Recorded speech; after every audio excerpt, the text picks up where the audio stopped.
Good morning everyone. তো সকাল সকাল বাবা এখানে হলুদ মধু নিয়ে চলে এসেছিলো। বাবা থাকলে এটা বাবাই করে। তো তারপর আমার কপি চেক করার কাজ ছিল। তো কপি চেক করতে করতে এখানে ব্ল্যাক কফি আর মুড়ি খেয়েছিলাম ভুজিয়া দিয়ে। ঘরে কিছুই ভালো লাগছিল না, যেহেতু মুনি বাড়িতে ছিল না।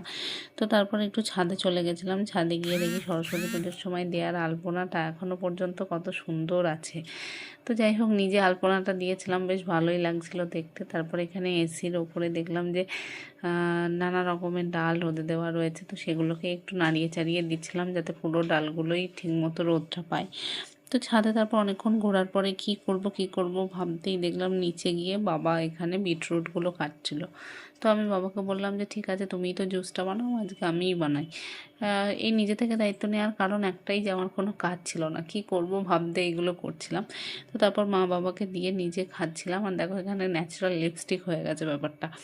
তো যাই হোক, আমার বাবা কি সুন্দর রেসপন্সিবল ম্যানের মতো এখানে সমস্ত কিছু অ্যাসেম্বল করে নিয়েছে, লবঙ্গ জোয়ান এগুলোই ছোটো ছোটো কোটোর মধ্যে। তারপর লাঞ্চের টাইম হয়ে গেছিলো এবং লাঞ্চ করতে বসে গেছিলাম। পেঁপে সিদ্ধ, পালং শাকের চচ্চড়ি, লেবু আর চিকেন হয়েছিল।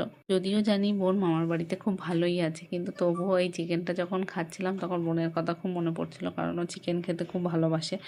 তো যাই হোক, ওর কথাই বেশিরভাগ হচ্ছিল। তো তারপরে খেতে খেতে লাঞ্চটা কমপ্লিট করে নিলাম।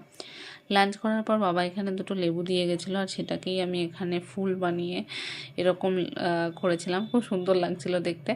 সন্ধে হতেই এখানে আবার ব্ল্যাক কফি আর চিড়ে ভাজা নিয়ে বসে গেছিলাম। আর রাতে আর চিকেন খেতে ইচ্ছে করছিল না, তাই মা এখানে ডাল ছাঁকা বানিয়েছিল। তোমরা কে কে এই ডাল ছাঁকা খেয়েছো অবশ্যই কমেন্টে জানাবে।